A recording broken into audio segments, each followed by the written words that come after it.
Hey, everybody. It's me, Bonnie, your host of the Grieving Girl podcast. Today, we have a very special guest, my very own dance teacher, Angela Ball Goldberg. It'll never feel right to me. Throw that Goldberg in there. Mark, we love you. We do love you, Mark. So, you got Ange here. How we doing?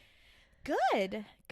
She's good. We did have like a nice long debrief before this. We did, which is, excuse my eyes. Yeah, my bloodshot eyes. We're in the emotions already, Emotions but are this is it. This is grieving period. So shout out to Brendan and Jack for these lovely Grieving Girl wine glasses we have going on here. Can you believe it? Fabulous. I'm like Ellen DeGeneres, but sad. So cheers. I legit need a set. I will purchase. Put it on the website. Mm-hmm. All right. I'm taking a peek to make sure that I started recording. It's literally in every episode where I'm like, did I start recording? I believe I did. I'm going to check. Give it a check, see. It literally will make me have like hot sweat anxieties.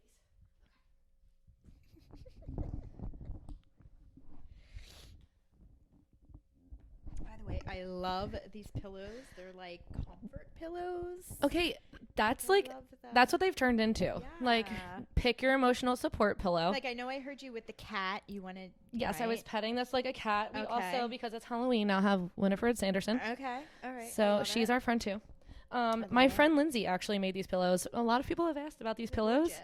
Lindsay made these pillows. If you need custom pillows, I'm just going to tell people to DM her. She might be like, I don't make pillows anymore, Bonnie, but she doesn't really make pillows, I love period. them. She's just crafty. They're great. Thanks. All right. So, Ange, not this asthma. I'm like heavy breathing. Listen, it's October. It's allergy season, okay? All right, Ange, let's chat about your grief. How would you label your grief? Like, we had, a teen suicide loss, a parental loss. How would you label yours? Well, my grief is stemming from infertility. Mm-hmm. My husband and I have been married for 6 years Mhm. on Friday the 13th. We actually did get married on Friday the 13th Yeah. 6 years ago. I feel like I remember that being like a nice fall vibe. Yes. I have to show you the wedding album because there's a epic picture of you and Andrea and my stepson Joey and Stephanie. It's epic. Wow. Yeah. Throw I'll that show on it the to you. interwebs. It's epic. I will. So we met in 2012. Mm-hmm. We got engaged in December of 2015. Both of us knew that we always wanted to have a family. I just knew from being a very young child, The dawn of time. that motherhood was in the cards for me. I wanted to have a child. I wanted to know what it felt like to have a child inside of me, to experience childbirth and, everything that comes along with it. My husband has when I met him, he had a 7-year-old son. He was so little. He was so little. He's 18 now. He's a whole man. But his name was Joseph, and he was 7 at the time that I met him. Side note, the first time we met, we went to the zoo, and he was in the back seat, and he called me Angelo. And he said, Angelo? And I said, yes. He said, do you know what a fart is? And so I knew at that point that we would probably hit it off. You were like, and that's when we all fell in love. Yeah. So we got engaged in 2015. Knew we wanted to have a family. Mm-hmm. And we figured at that point, let's just start trying. I mean, we're going to get married, So we tried for about a year. We did kind of just like following my app at first, like, oh, it's your green time. And that kind of went to using ovulation strips. And then I went to using the basal cell thermometer, and we I didn't even know that was the thing. I just like Yeah, basal where cell you makes me think of track- skin cancer. I know. I think that's I'm what like, it is. how's where on my head? You track your temperature, and as your temperature Interesting. rises, yeah. We had a lot of sex, which you got to do to make a baby. That's it. I took a ton of pregnancy tests. All ended in tears because they were always negative. And I went to the gynecologist. At that point, about a year. So then we stopped trying because the wedding was approaching. And I was like, I don't really want to be pregnant. Still at this point, I didn't think it wasn't a possibility. I don't want to be pregnant during the wedding. Sure. Not that I think there's anything wrong with that. It was my personal. You really wanted to party. It was just my personal. Yeah. It's just my personal thing. I would say 12 hours after the wedding, we started trying again. And we tried for up until the spring of 2018 and had nothing. So my gynecologist had suggested that we go to a fertility clinic to see, get some screenings and that kind of thing. And it was eye-opening because when we started testing, I was being tested, blood tests and different kind of internal testing to make sure that everything I had was good. My husband was also being tested, blood work, and they did semen analysis and stuff, and they found that the first couple of his samples had 0 sperm in it, which is really unusual because my husband's was only 40, low 40, 43 at the time. Yeah. And he already has a child. Right. That it's his. Right. So we got sent to a urologist where the urologist did, that's a funny story too. We went to him multiple times. He had ultrasounds done, blood work done. I went with him every time. And actually the first time that we went, here's the funny story. Mark was in the room. I was sitting in a chair. The doctor came in. And he said, okay, what are you here for? And we were explaining to him, we were sent here by the fertility specialist. And he said, okay, Mark, go ahead and stand up and pull your pants down. And before I knew it, this doctor had my husband's junk in his hand in front of me. In front of everybody. So I'm like, and Mark side-eyed me and I side-eyed him. And we both started smiling and I just turned away and I just thought like, wow, those moments you never thought. Yeah. And the doctor probably does it 100 times a day. 100 times a day. And I'm like, well, this doctor's holding my husband's stuff. But yeah, LOL. Pardon me. Yeah, so that was kind of funny. After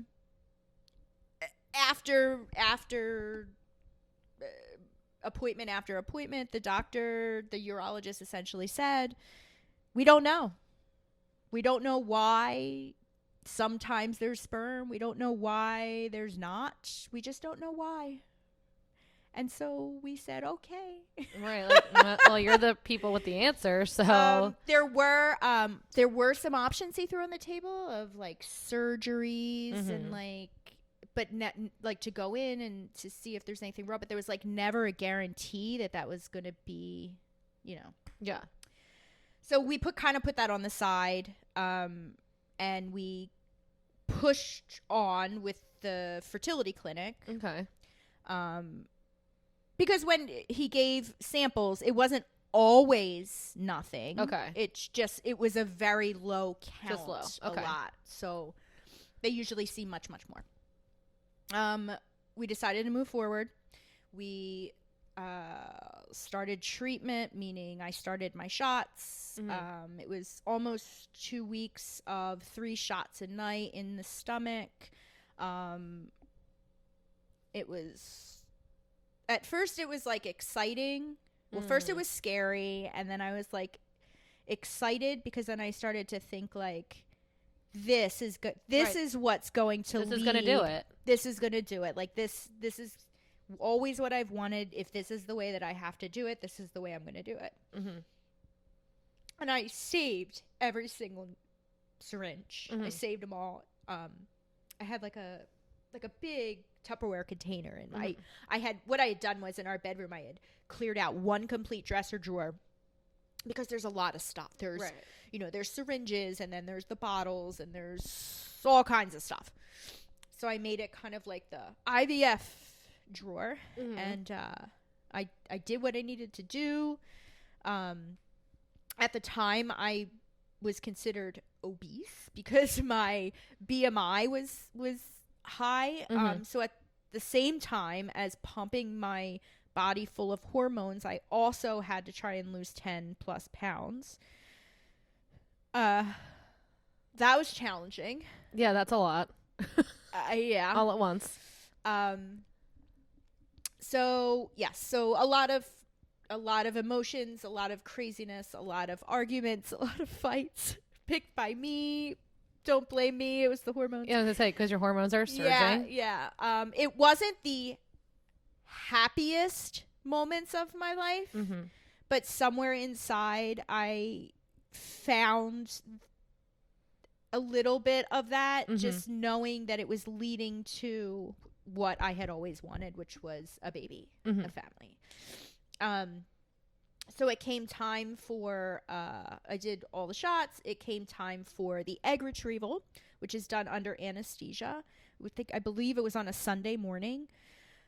My husband brought me over. We did the egg retrieval. The doctor came in afterwards and told me that he was able to retrieve 12 eggs, which I laughed and said, perfect dozen. Couldn't get 18. They didn't have any 18 packs, but The things you remember. I know. He said we got 12, so he said that's good. He said I wish that we could have gotten more, but 12 is good. Fast forward, 12 went to 6. And how does that happen? This is coming from I know nothing about anything. So, from what I understand, it's just the viability of the egg. Okay. Once it's removed and put where it needs to be put, it either survives or it doesn't. Okay. 6 of those were good enough to be Take a sip. You want a sip? You take that sip. I know. I will. Just chug Chug a lug. 6 of those were fertilized. That's the word we were looking for. Yes, I was like, in gestation period. Like, I am not a scientist. Now, I do know that because of the state of my husband's sperm, they actually did a procedure, which I don't know what it's called, but they actually take the sperm and they actually inject it into the egg. Okay. Instead of the egg kind of doing its thing. Yeah. Okay. All right. That makes sense. Okay. So we fertilized 6. Okay. Out of the 6, 3 survived. Okay. We then had a discussion about whether or not we wanted to do genetic testing. Considering that at the time I was 41, I was considered like geriatric, high risk. Which, like, I got a problem with. I like to take up, Ange takes her sip. I like to take up a fight. Okay? 35 is not geriatric. I understand way back when, children were having babies at 18 on the regular, like, not like the scandalous version, but like that was what it was. Like, you graduate high school and you start having children. So 35 seems geriatric. But, like, can we, like, find something new in 2023? The 35 might just be like mature. Yeah. Can we get like fierce? Yeah, you're in your fierce. I feel like stage. I should be pushed in a wheelchair with a freaking diaper on every time. Also, like, shout out to Miriam, who like had her first baby, I think at like 19, and still was had a baby at 40 because she was not actually geriatric, even though she then had adult children. I'm just like, let's like, can we rewrite that? Since only men are doctors, apparently. Because I really think that there should be a movement. Yeah. Agreed. Taking one up. Agreed. All right. So we had 3. We chose to do the testing, which means what they do is they take a little bit of the cells out of one of the embryos. They send it away to check to see if they're essentially normal, or to check for any abnormalities is really what they're looking for. things like Down syndrome and like that kind of Yeah. stuff. So that's what we were going to do. Okay.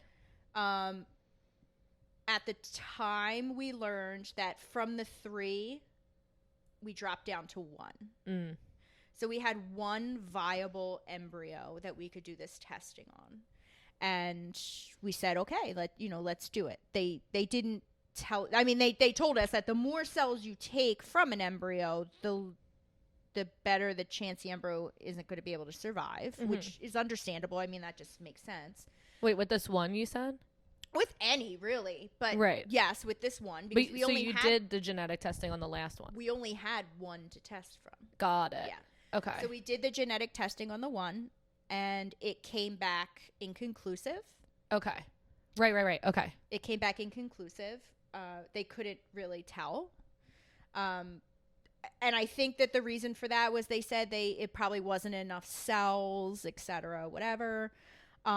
So the question was posed to us whether or not we wanted to retest, knowing that taking more cells from the embryo would just not, it could cause its death. And we decided, no, we don't want to do any more testing. We want to keep it like it is, and we want to go with that embryo.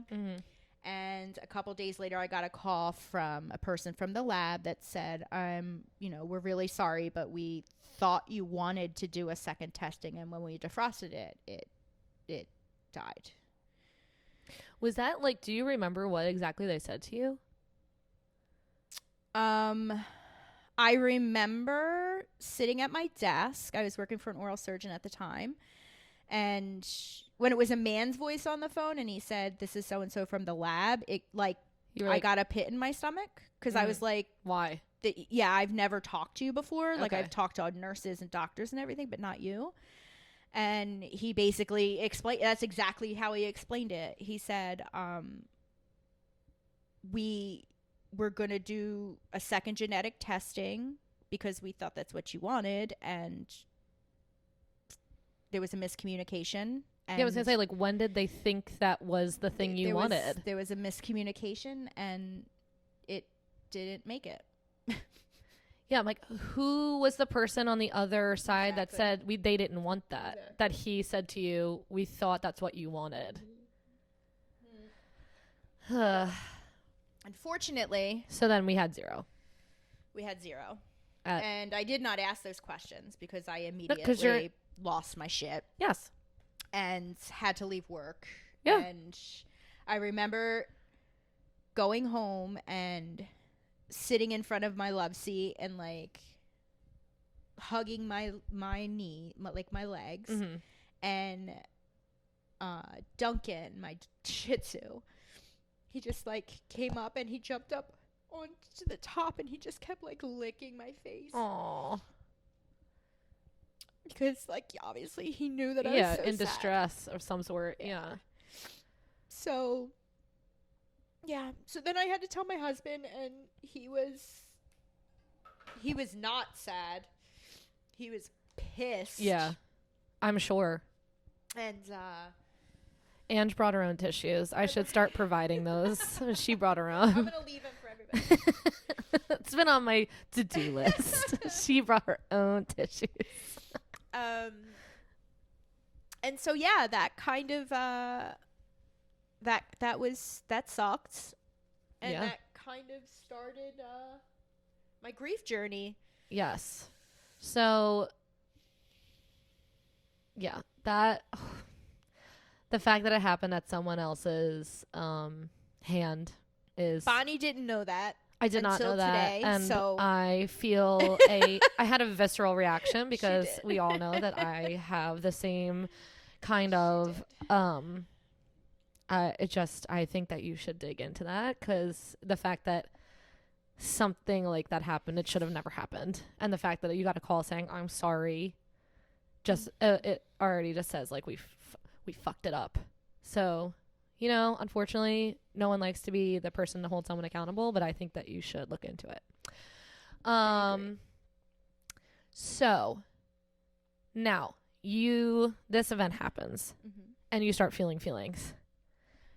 and you don't necessarily know what they're feeling, I would love for us to figure out how to verbalize going through grief and not recognizing you're even going through grief.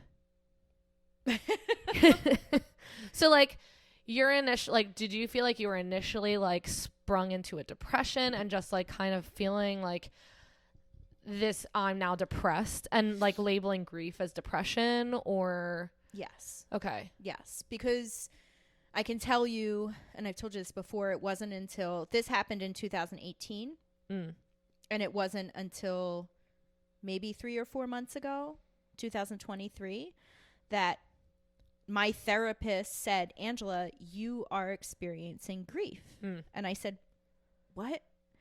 And she's like, you're experiencing grief. Like what you are explaining to me and everything that you are saying, like this is grief. Yeah. I had no idea.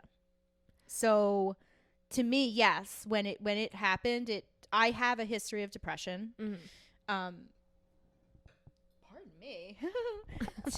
Oh God. I've taken medication to control it since I was probably my early 20s. And that's what I feel like it threw me into. It kind of threw me into that, like, I told you that I instantly went to, I'm being punished for something. God or the universe or whoever it is punishing me for decisions that I made, for things that I've done, for things I didn't do, whatever. I beat myself up about it a lot because I blamed myself. Again, because of whatever decisions that I made throughout life, etc. Yeah, I think after that initial like realization that once we came to the realization that I couldn't do it again, because it's always an option to do it again. Number one, I had lost trust. Yeah. Just period. Number two, the whole regimen that you have to go through is really intense. Yeah. I mean, like, hormones fuck you up. Yeah. You know, like, it's rough. And a lot of that stuff my husband saw because it was like, you know, I couldn't keep it in. Yeah. You know? I mean, he's with you 24/7. But also, like, a lot of it I internalized too, which then led me deeper into a depression. Yeah. But then you also have to get up and pretend that everything's okay for the rest of the world, because I certainly wasn't sharing it with the rest of the world or my family or anything like that. I guess at that point I put it in a box and I put it up on a shelf. Yeah. And if it was out of sight, it was out of mind, and it just was what it was. And when it would come up, I would just take the sarcastic route, like, oh, must be nice. Yeah. You know, must be nice. Right. Must be nice to take your kids to the zoo. Must Right. be nice to... Oh, isn't that nice? Oh, yeah, you know. And then, like, when I would see, like, you know... See, a lot of my friends that I grew up with, because you have to remember I was 41. Most of them, my friends that I grew up with, already had kids. Sure. So I started seeing, when I was seeing friends having children, or I was seeing students having children. I'm sure that was because rough. I'm old enough to have dance students who are having children. It pissed me off. I was just like I was just so resentful. It's weird. It's anger. It's anger. Yeah. I don't know if it was, thank you. I don't think of it. It was probably as much resentment as it was anger. I was just like angry. Like, why was it so easy for them? Right. You know, like I mean, I have a friend who also had some fertility issues, and bim bam boom, she one time and she's pregnant, or like, yeah. And I mean, there are two things that I want to spiral off of this. So I want to just chat about, like, okay, so you can do this more than once. And your thing was just like, I don't want to do it again. And I don't want to do the other options, because, like, I saw this being like, I'm going to have this baby with my husband, and this is how we're going to do it. And I think that that's like an important thing, because I think that like people, even like me, I'm like, okay, sure, like I'm 34. Sometimes I forget how old I'm like, I am 34. I only know how old I am because my birthday was 2 days ago. Okay. I'm like, I'm 34. I mean, even Addison the other day was like, I'm 47, by the way. Addison was like, do you have kids? And I was like, do you want me to have kids? She's 3. And I was like, ma'am, first of all, if I'm going to have kids, we need a lot of money, because I'm going to need a nanny, because like there's nobody here for me to have them with. But you know, like there's always a thing in the back of my head where like, okay, well, if I have the funds, I can freeze my eggs, or if I have the funds, I can do XYZ, or I could adopt, or XYZ. But it's like that point of just like, no, if I'm going to have kids, I want to have them this way. Like, is I'm sure very common, because I think when people, if you were to share your story to someone and someone go like, well, why don't you just adopt? It's like, well, that's I've experienced that. right. And it's also like, that's not necessarily helpful right now. Right. So like, I know I just asked you, but this is after a 20-minute conversation of like, and that's like off the table, correct? Yes.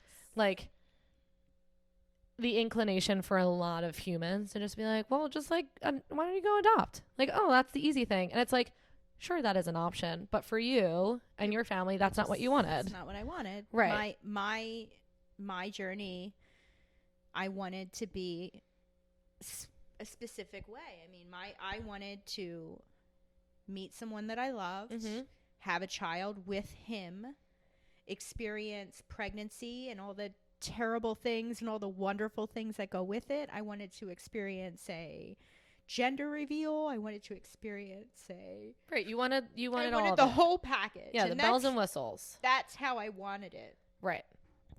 And at the end, the beautiful, beautiful gift. Right. Is my baby. Right. My baby. Right. Now, that doesn't knock 100%. 100% other ways, adoption, surrogacy. I mean, there are such beautiful ways to bring children into your life. But those weren't for you. But they weren't for me. They just weren't for me. Which is totally okay. Yeah, and I think that's like an important like note. I agree. For when we're having these conversations, because I think something that's awesome about social media is like conversations about all of this have like women have just been like, fuck this, like unleash the voice, because like for some reason in society, like we've been very silent about like all of this, because you know, like apparently, you know, all of our worth is in our uterus. Yep. I mean, there's so many beautiful stories. I mean, I was just sharing a story with you about a friend of mine whose mother just carried her child for her because she couldn't. Right. I mean, like, and that's amazing. Oh my God. Right. You know, like that's not something that, you know, a way I would choose to do it, but like, it's beautiful. I don't care how you bring that baby into the world, you know? 100%. I'm like all for babies. 100%. I think it's just important to note, like, as we have these conversations, to like put, you know, like just go through what you're going to respond with before it actually comes out of your mouth when you're having a conversation with someone who's like, I couldn't have the baby the way I wanted to. That like, we don't just need to start like throwing out ways to fix the problem. Agreed. And that's like a grief thing also. Yes. Of like, it's okay that you're going through this and that you're sad and you're uncomfortable and like this is where you are in your like life journey, and it's okay for a friend to just sit with you in it. Agreed. And like, you know what? Even when there are more ways to, you know, there's not like one path with infertility, that doesn't mean that's what someone wants to hear in that moment. I think that also happens too if because again, like we had talked about this before and said that this is kind of taboo. Like, you know, nobody tells you what to say when somebody is going through this. Right. So like, I feel like that's also like a way for them to help you, because that's all they know, you know, because no one wants to see you sad. No one wants to see you sad. So they're going to try to, you know, right. It's never coming out of a place of like ill intent, but it's important to say that it's okay to not give those suggestions. And also like just to say, I am here for you. Right. Like it's okay that your friend is not okay, and they will figure out the solutions for themselves, but like you don't have to fix. Yes. Especially like that's a piece of grief for you, Yes. right? So like you're feeling these feelings because like what you thought would be is not, it no longer is. Mm-hmm. So like taking it to the Grieving Girl podcast, it's like in your grief, it's okay for us to just like sit and be uncomfortable with people and just be like, I'm so sorry, this sucks for you. Like, so where are we at and what do we want to do in this moment? We want to have some surf sides. That's the wheel in a new wine glove. We love that. You want to cry on my couch? Like, cool. Check. Right. Like, we'll get there when we get there. Right. And then I also just want to like swing back to like, you know, you were going through this whole thing and just feeling very lonely, feeling very isolated. Incredibly. Even in like going through the whole IVF thing, and then I'm sure afterwards, because like it's your body. Yep. And like grief is, it is so isolating and it is so lonely. So the fact that you were feeling that while you were going through this and then after, like that's like a very long time to feel isolated. It is. And I was surrounded by people who had children. Yeah. Who have my husband being one of them. Mm-hmm. You know, I mean, this was a journey that we both went on, and this happened to both of us. Right. And while I know that he has grief and he has feelings about not being able to have a child with me, he'll never know what it feels like to never have that opportunity at all to have a child. And sometimes I resent him. Sometimes, not all the time. Sometimes I resent the fact that he has a child, which is another whole Well, it's tangent, the same thing. It's just like, you know, when you see your, you know, now adult dance kids with kids and you're like, what the yeah, like it's all that like that anger that comes with the grief. You know, I have to say, like, I think that I went through, like, now that I'm starting to work through this and not, you know, just ignore it, because it's been on the shelf for multiple years. And, you know, I started therapy. She was the first one I texted to say thank you, because she was my inspiration to just go and get my shit together, or at least start talking about my shit. Yeah, I said, if anything, like, you just start oversharing on the internet. It feels good. It does. It feels good to say it out loud. It's my first time, but you know what? I'll be back. She at least is actively going. I started and stopped. Well, right now I'm actively going. Yeah. You know, therapy is good. I mean, I did not start sharing my story to inspire others to go, but I'm glad that my overshare helped. If nothing else, it's just it's another avenue to just talk, to just get it out, like to a stranger who, I mean, not for nothing, they don't give a fuck. Like they don't care because they don't have that personal connection to you, but they care in a way that they're there to be the listener. They're the sounding board. And sometimes to just talk and just to verbalize it, like, relieves a little bit of it. Like, maybe I didn't get anything back from necessarily. Yeah, but like just getting it out. I was able to get it out, and like that to me, I found as one of like the biggest kind of pluses to going to a therapy and talking about it. Now, to get it back into the nitty gritty, I think that you got to do a little searching for the rapport and whatever, but. Yeah, you got to shop around for a good therapist. But then you also have to do what works for you. Because if right now therapy doesn't work for you, then it doesn't work for you. Yeah. Yeah, like, I think I got to find a better therapist. Yeah. And some money to do it. Yeah, but like I don't want to be like, oh, I started therapy, so now I have to stay in therapy even though I don't like therapy. But like, if it's not, at some point, if it doesn't work for me, I know it's okay for me to like, find another avenue or find another therapist. You know what I mean? I think it's interesting that you're like, now that you're starting to like verbalize it and speak on it, like is making you like at least like be able to kind of start to like, you know, like now we're at least like moving through it and being like, well, it's not really that, it's this, whatever. Because I've known you literally since I was 8 years old, and you are a verbal, like you are a chatty person. Yes.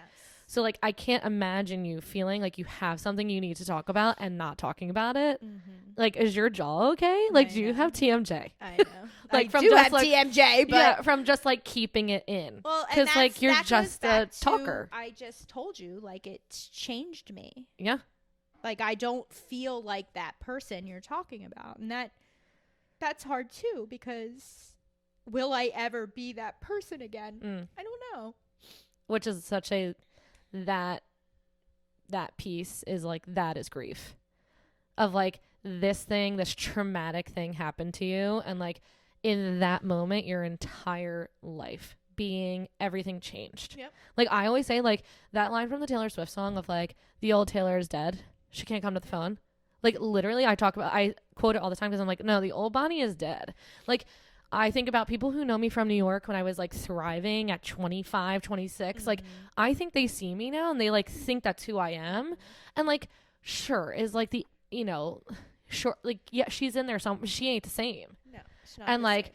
I respond to things differently and I jump more. Your and whole like perspective has changed. she like, when I see people from New York, it actually makes me anxious because I think that they want me and I know that I am. And so like I get anxious and then I'm like sweating to the point where like, you know, I talked about this, which it'll be like the episode before us of like, I'm anxious and it's not fun for me to be there anymore. Like it's just different. So like, yes, that is a huge piece of grief of like Angela before that moment.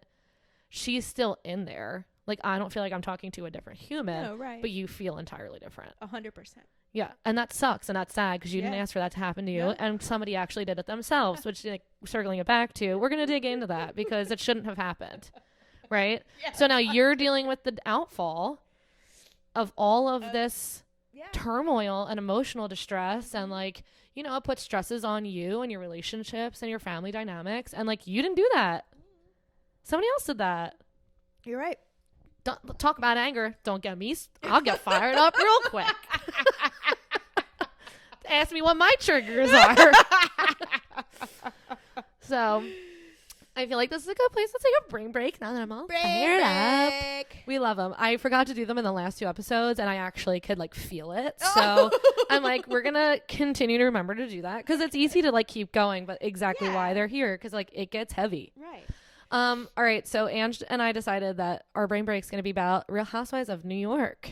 The revamp. Yeah, the revamp. All right, I would like your main character energy. Who do you think is the main character? Who do I think is the main character? I think it's Jenna Erin. Like I think Jenna and Erin are. I kind of agree. Are like the. Because you know why? Because I think they're like the like quintessential like New Yorkers. Like I feel like when you see them, they're New York. What they do is New York. How they talk is New York. Everything they do is New York. Yes, like Jenna is like Soho. Yes, and then Erin is Upper West Side. 100%. 86th and Broadway. Yes. Like I feel like I've met those people 100 times and nannied their children. Sigh. Gets on my goddamn nerves. Because really? You know what? I just think she is. I guess sometimes. You know what? I'm hot and cold with all those girls. Yeah, well, we're still getting to know them. We are. But it's the last episode. Can't wait for the reunion, though. Like, we're legit coming up on the reunion. That's true. true. What are we going to talk about? Cheese? Like, I just. Yeah, like, why don't we feed each other at parties? I guess I felt like. I mean, it was a new season, so we did have to meet them and, like, see who's going to stir the pot. Friends. They're forcing friendship, so you kind of have to, like, see that. But, like, Sai comes off so ignorant sometimes that I'm just like, dude, like. Yeah. She's interesting to me because I feel like she is somehow getting away with playing Switzerland. Yeah, I can see that. But it might just be because she's like, yeah, I left and I'm not mad about it because I was hungry. And like maybe that's what makes her Switzerland is because people just take her for what she's saying. Okay. She's not really. Now, I want to know, what do you think about Jessel? I think Jessel is like so out of touch. Now, I heard a rumor, and I don't know. The up and coming Tribeca comment. I was like, are you I know, new? Right? And this goes to that. Up and coming. I don't know if this is true or not, but I heard a rumor that she moved to New York for the show. Where was she living before? I don't know. I didn't. Hoboken? I didn't really look into that. All right. Well, we're going to dig into that because that makes. We should dig into that because really if that's true, then all of those comments make sense. Right. Because she doesn't know New York. And I'm like, girl, Tribeca, that And also, flat can we iron? just visit really quick with her husband going to frickin' for the soup. Where did he go for? Vietnam? Yeah. Oh yeah, she's going to Vietnam. He just goes for 24 hours. Somebody's either on that plane or at the end of that plane. Agreed. When they asked the guys, like, what would you do if you didn't have sex for a year and a half? And he was like, I'd start sleeping with other women. I was like, that's the most honest answer. And It like really that, is. Her husband seems very simple. It really like, is. He Now, doesn't. Bravo Bros. Do you listen to Bravo Bros? No, but I should. They're from Philly. Oh. Yeah, and they do all Bravo shows. It's all Bravo shows. I wonder where Bravo Bros be hanging out. I don't know. Check it out. Bravo Bros. One All used right. to be a professional baseball player, but he had like hurt his knee or something. So he got laid up on the couch with his wife and got far too. Kind of. Yeah, I think that's how it goes. I but actually you should love listen that. to Bravo Bros. But they have really good insight on a lot. But they were like completely like disgusted by that whole dinner conversation between Erin and her husband. And yeah, it was kind of gross because like they weren't they were there talking about swinging and like I was like, Jesus Christ. When like Erin and her husband were giving like she was like, we're New Yorkers. I was like, yeah, but that's like New York in the time of hair. Like I didn't know the Upper West Side was so into my it. number one in that like show. Uba? No, I mean Uba's okay. Uba is the cousin of the girl that's on Dubai. You know, I don't watch Dubai. I watched Dubai. It was good. Is it good? Yeah. All right. Uba's okay. She's fine. Bryn. We love Bryn. I love Bryn. I hate Bryn, but at the end of the day, I always come back to loving Bryn. She's giving the comedic relief that the show needs. She's giving the comedic relief. There's still the some money. mystery about her. Yeah, like where are we getting the rare book finds? I don't know, but is she really into rare book finds? Because that's so kitschy, and I freaking love it. But I'm like, it is. where's your money coming from? She like, loves old cars. You're just so good at your job that you have all this money consulting. Yeah, I don't believe it. I don't believe it either. I think that she got an OnlyFans. I think OnlyFans, or she got a lot of sugar daddies or like sugar mamas. That third ex fiance still funding the project. Yes. I do love her though. I do love her. I love her like outfits. I love how she's like, fuck it, my hair is my hair. Right. I don't care. I'm gonna just do whatever. And she flirts with Jenna all the time. And she flirts with Jenna all the time. I do like that too. And it makes Jenna uncomfortable, which I also yes, because she's really like, "Are you really into me? Are you not into me? I'm not sure who I'm dealing with." I love all that. Yeah, I'm curious to see where it goes. I'm curious to see if they bring it back next season. Who's on it next season?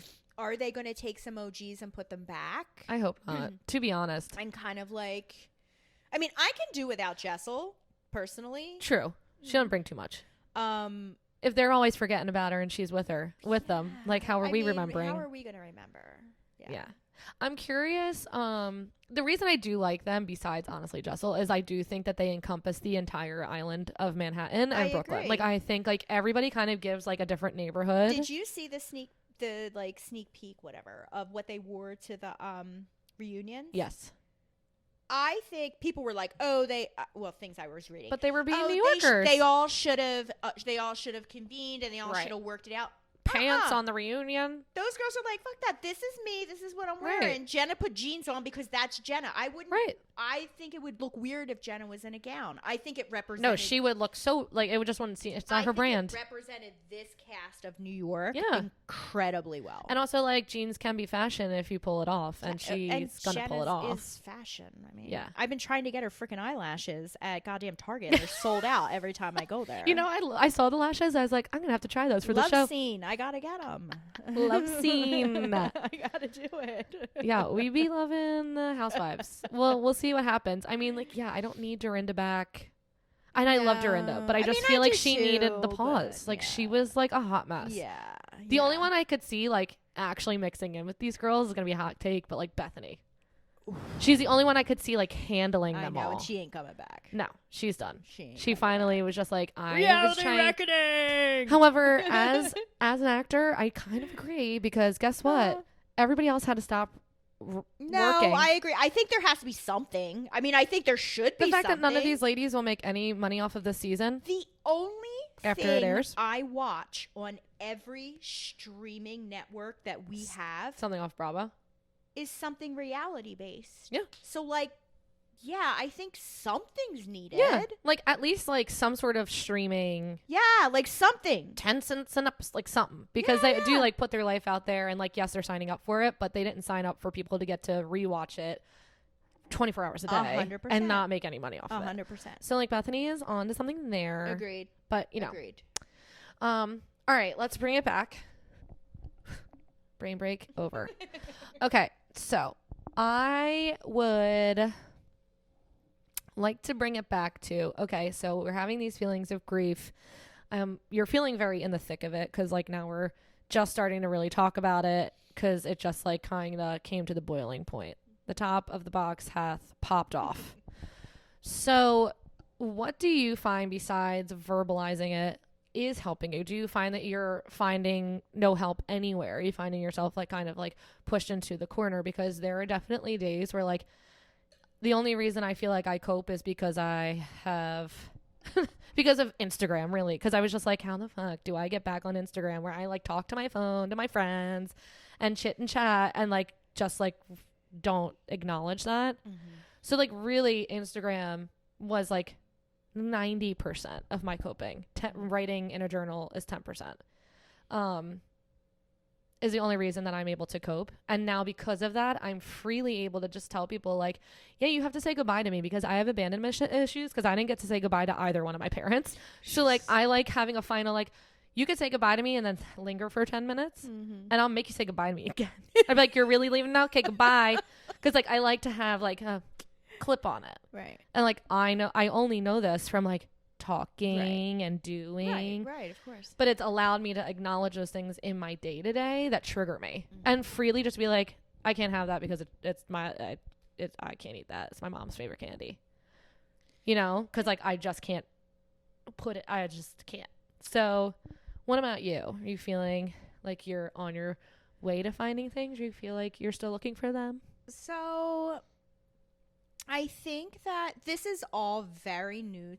Like it's all very new to me because again, like I said, I put it on a shelf and it was in a box and like every once in a while I'd be triggered, but I like immediately put it back in the box. So now like the box is down, it's open. I'm exploring it and I'm making connections. I try to not, and I shouldn't do this now that I'm thinking about this. I think my therapist would tell me not to do this, but anyway, I try to not let it come out around my husband because I'm very protective of my husband's feelings, and I don't want him to bear any of this responsibility at all because I love him so much and I don't want him to feel like it's his fault at all because it's not. So I tend to do a lot of just internalizing, but doing things like, you know, I notice what I do. Like, you know, when we go to Target, I don't take the route past the baby stuff. Totally. Ever. And if I do, it's by default. It's because I couldn't go any other way. And can't believe you just did that. Exactly. I also, which is more of avoidance, but I also, it's so weird because like I love babies. Yeah. Like babies make me smile. Like, right. You know, like we were out at the supermarket the other day and we saw, I don't know what it was, Baby Day at ShopRite. Like freaking A, there was like the most adorable babies with like bows in their hair, and this little kid had this like little Eagles jersey on, and it was like the cutest thing I've ever seen. But I think distraction right now is kind of my major thing. Yeah. Like I'm trying to get through American Horror Story. Have you seen? I started it, and it's all about I literally only got through like 30 minutes, but it's very prevalent right in the first episode. So trigger warning for anybody. Don't watch AHS with Kim Kardashian. Period. We watched it like last night, trying to get through the episodes because I really love American Horror Story, but like I'm not in it Like I'm not Yeah. I'm like on my phone. I'm like not in it because like I don't want to not watch it because of him. So I think that right now my major thing is like I'm distracting myself. Like it's distraction. But honestly, distracting sounds like that's better than stifling. Yes. That sounds like progress. That like, okay, we are acknowledging that it's present, but like we're choosing You're right. I guess to I never really looked at it like that. we're choosing to just like look at it from afar. You're right. It's at an arm length. You're right. I'm not ignoring it. You know, I will acknowledge it, but I think I just kind of push it back for me to just deal with by myself. Sure. Which like I feel like I'm your therapist right now. I'm like, I'm going to give you homework. And I think the homework you should, because my therapist is doesn't just give me to homework. like I'm sure Mark knows that you're like not okay, and like I'm like obviously, but just to be like, I just need to acknowledge that I'm not okay to you, and like I'm gonna do my best to get through, like I'm just moving through it as it comes and goes, but I just want to acknowledge to you that I know I'm not okay, and I know that it's because I'm grieving whatever like whatever is happening is pure grief. So that he can be like, I know you're grieving. Right. Because it's like, we love that you're protecting him and his feelings. Like you're, that's very selfless of you. I would actually say to anyone grieving, anyone, because this is a thing, like as an empathetic person, I just like, for survival, I was like, I need to be selfish. And how many fucking selfish people have I like given so much to that like, if they feel slighted, I'm sorry. Right. But like, I have to be selfish right now for survival and like preservation and like to try and like keep whatever I can intact right now. And like, it's okay for you to do that also. And just like, even with like the little goodie bags and being like, I'm sorry that you think that this is extra, but this is actually for me and my soul. So like, if you would like to help, we love it. Yeah. But you know what? If you don't want to, just letting you know it's because I'm not okay and this is me trying to work through it. Right. And like just verbalize like I'm not okay. It goes a long way. I know saying that to him, he would appreciate it. He would take it. Like he's a very like yeah. I don't think anybody else on this planet could handle me the way he handles me. Mark, she's so in love with you. Wow. Coming up on the how many year anniversary? 6 years. 6 year anniversary. It's all still there. I just love him so much, and I know that he's there for it. He's there for the shitty things, and he's there for the good things, and I know we're in this together. But for you, Angela, to just be like, I need to do this for me, might go a really long way. Right. Because like you shouldn't feel so in your turtle shell. Yeah. Which you're gonna feel anyway. Like I always talk about my life. Like I feel like I stand in the room and it's that shot in a movie where the room is spinning and it's full of people. And it could just be a room with you and Mark and the room could still be spinning and he's there.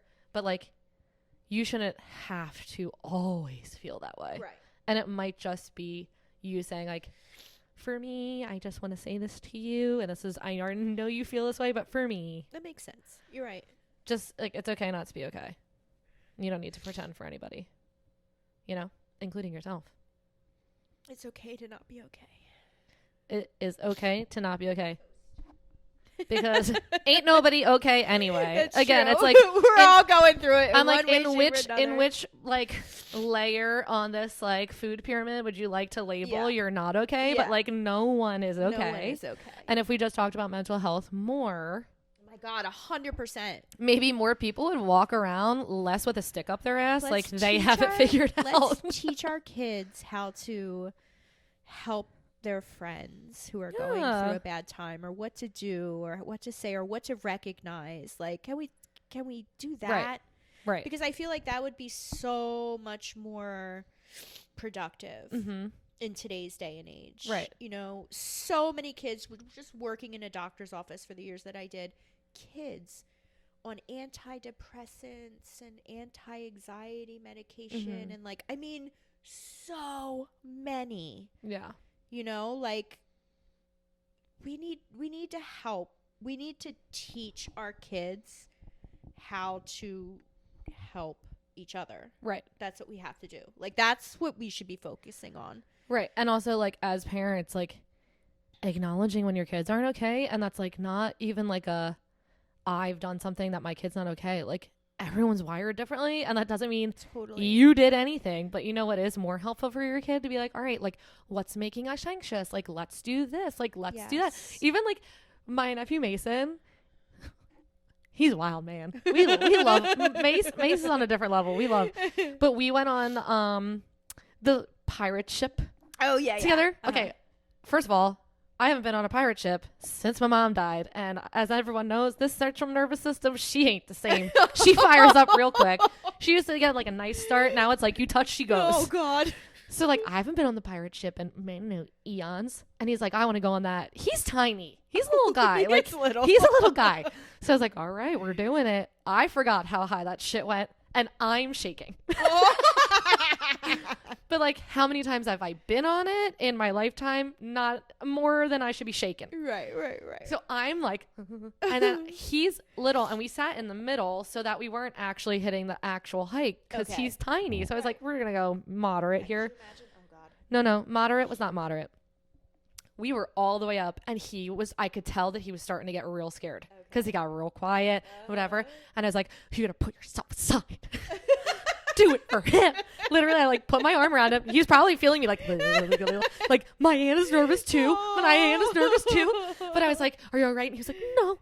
And I was like, all right, we're gonna breathe. Ready? I'm like, because also I need to breathe. So I'm like, we're gonna inhale, exhale. Not me and my nephew doing the nervous breathing, anxiety breathing on the fucking pirate ship in the middle of summer on Ocean City's boardwalk. But he like, we got through it, and he like got off, and he was like, he's holding it together. Loses his shit. Right. Loses it. And I looked at him and was like, listen, here's the thing. We were scared. I was like, you felt me. I was scared too. I was like, and we were breathing. I was like, and you know what? Now you know you can do it. If you don't want to ever do it again, you don't have to. And he was like, you're right. Aww. But I was like acknowledging that like he's nervous, and it's okay for this kid to be nervous and not like, come on, suck it up. Exactly. It's just a ride. Like you should be having fun. I was like, no, he's scared, and like it's okay. So like maybe even just those things as parents of like, let's acknowledge when, you know, you can tell your kid is scared and being like, tell me why you're scared. You know, let's therapize our kids a little bit more. Agreed. Instead of making it about us, because I think that's what it ends up being. Is like adults make it about our, again, not okay to see people uncomfortable, need to fix, and the quick fix for everybody is just like. I also think a lot of people. How old are you? 34. That was a trick question. I almost forgot again. I think a lot of people, us being in different generations, but in my personal journey, my parents weren't taught how to deal with their feelings. 100%. And because their parents didn't teach them how to deal with their feelings. Yes. And here I am at 47 years old being like, what the fuck? I'm having feelings. I'm having feelings. Yes. And I don't know how to deal with them. Exactly. But I want to deal with them. Mm-hmm. See, I'm the icebreaker.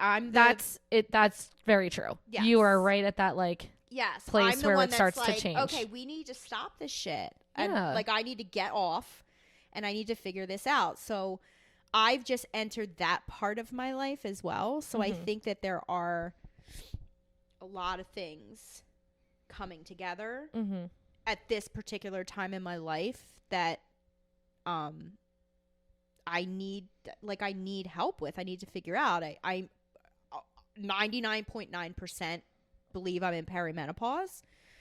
Possible. Which is 100% possible. So there's a lot of shit happening there. The infertility and my experience with that, I'm starting to deal with that. I am realizing the things that I was not taught over the course of my childhood and my upbringing on how to deal with things like feelings and such. So I think all of those things coming together is like the perfect storm. So at this point, I'm really trying to prioritize the things that are really, really heavy on my heart Mm-hmm. and just my being right now. Mm-hmm. And I think that right now is the infertility and the dream that never was, Mm-hmm. and how I can live with that. So Yeah. I think that that's where my priority is right now, should be anyway. And then, being married and like, There's a lot going on. there's like all this stuff, because I got married late, so it's Yeah. not like I've been married for years. So like, I'm only 6 years into a marriage, so there's marriage things, and I've only owned a house for 5 years, so there's house things, and like I feel like, Yeah. I did a lot of this stuff very late, Mm-hmm. and it's all Everything happening right now, like, everything all at once. yeah, everything all at once. So And that's overwhelming as fuck. it's incredibly overwhelming, and I have a tendency, being very familiar with depression, because it's a very comfortable, Mm-hmm. familiar spot for me, Mm-hmm. that's where I go into my depression cave, because I don't want to deal with any of it. Mm-hmm. So it's me going there first. Yeah. I think is my number one That's your defense to that's your natural. it. Yeah, like that's where I want to be. Like I Mechanism. just want to go in my bedroom and not come out. Yeah. And I have, sometimes that's nice. and yes, but it's not very productive, and it doesn't take care of anything. Yeah. We gotta Because it's all still on the other side of the door when you wake up. So. truly. But yeah, so I think I'm on a journey with a lot of roads. Yeah. And I just I'm starting to learn how to prioritize what is really the heaviest right now, which I think will make the other things a little less heavy and a little more, Yes. be We gotta start chipping away. Yeah, I'll be able to deal with them a little bit better, and they won't seem so big. Yeah. All right. Well, I feel like that's a good place to do our cheers. Okay. I feel like that's like a good place of like, we're going to prioritize. Yeah, I'll see you in a year. Why a year? Well, no, I mean, when we come back around to this topic Oh, again. yeah. I mean, we'll come We'll be back to like, many topics. I This think. is our 1 year anniversary. Listen, we're labeling it as infertility 100%. Oh, but I got think, so many other issues But besides that. but also like your grief story. I'm so much more fucked up than that. we all are. We all are. But your grief is just so it's you've got many layers to the grief that we can talk about, because grief is so many things. It's true. So all right, y'all, to prioritizing ourselves and our mental health and being a little selfish sometimes. All right, bye y'all. Bye. See ya.